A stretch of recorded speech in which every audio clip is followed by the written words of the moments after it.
Lionel മെസ്സിയുടെ പേരിൽ കേരളത്തിൽ നടന്നത് തട്ടിപ്പ് എന്ന റിപ്പോർട്ടിൽ ഉന്നതതല അന്വേഷണത്തിന് സർക്കാർ. അഴിമതി ആരോപണവും ചട്ടലംഘനങ്ങളും പരിശോധിക്കും. നാളത്തെ മന്ത്രിസഭാ യോഗം റിപ്പോർട്ട് ചർച്ച ചെയ്യും. മെസ്സിയെ കേരളത്തിൽ എത്തിക്കാനെന്ന പേരിൽ നടന്നത് സർക്കാർ സംവിധാനങ്ങളുടെ ദുരുപയോഗം എന്ന് കായികമന്ത്രി ഒ.ജെ. ജനീഷ്. സ്പോൺസറെ തെരഞ്ഞെടുത്തത് സുതാര്യത പാലിക്കാതെ. വി അബ്ദുറഹ്മാന്റെ സ്പെയിൻ യാത്രയും അന്വേഷിക്കുമെന്നും ജനീഷ് പറഞ്ഞു. ഗോട്ടാട് എന്ന് പറയുന്ന ഒരു കമ്പനിയിൽ നിന്ന് വന്ന ഒരു ഇമെയിൽ കമ്മ്യൂണിക്കേഷനിലാണ് ഈ ചർച്ച തുടങ്ങുന്നത്. വെറും ₹1,00,000 മാത്രം പെയ്ഡ് ക്യാപിറ്റലുള്ള ഒരു മാസം മാത്രം 20 ദിവസം മുമ്പ് മാത്രം ഇൻകോർപ്പറേറ്റ് ചെയ്യപ്പെട്ട ഒരു കമ്പനിയാണ്.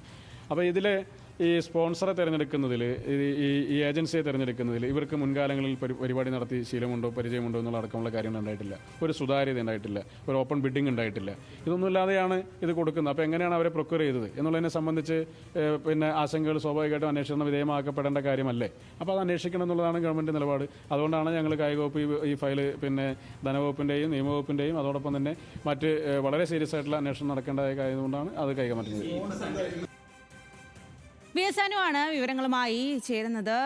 വി എസ് അനു, എന്തായാലും വലിയ വിവാദത്തിലേക്കൊക്കെ കാര്യങ്ങൾ കടന്നിരിക്കുന്നു എന്നുള്ളതാണ്. മുൻ സർക്കാരിന് മേൽ വലിയ തരത്തിലുള്ള ആരോപണമാണ് ഒ.ജെ. ജനീഷ് ഉന്നയിക്കുന്നത്. പ്രത്യേകിച്ചും കായിക മന്ത്രിക്കെതിരെ ഈ സ്പോൺസറെ എങ്ങനെ തിരഞ്ഞെടുത്തു, അതിൽ എങ്ങനെയാണ് ഈ സ്പോൺസറിലേക്ക് എത്തിയത് എന്നതടക്കമുള്ള കാര്യം. എന്തായാലും മെസ്സിയെ ചൊല്ലിയുള്ള വിവാദം കൊഴുക്കുകയാണ്. അപ്പോൾ ഇന്ന് കായിക മന്ത്രി എന്താണ് ഇക്കാര്യത്തിൽ പറഞ്ഞിരിക്കുന്നത്?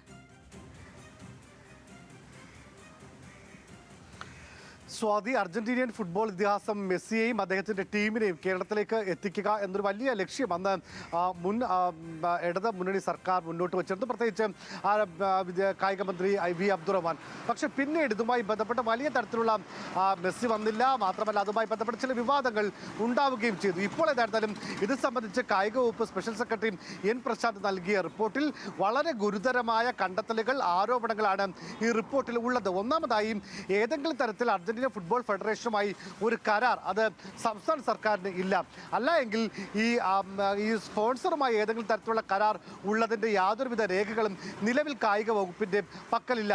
മാത്രമല്ല ഈ സ്പോൺസറും സർക്കാരും തമ്മിലുള്ള ഏതെങ്കിലും തരത്തിലുള്ള ഇടപാടുകളുടെയോ കരാറുകളുടെയോ ഈ പറയുന്ന MOU ഒന്നും ഈ വകുപ്പിൽ കാണാനില്ല.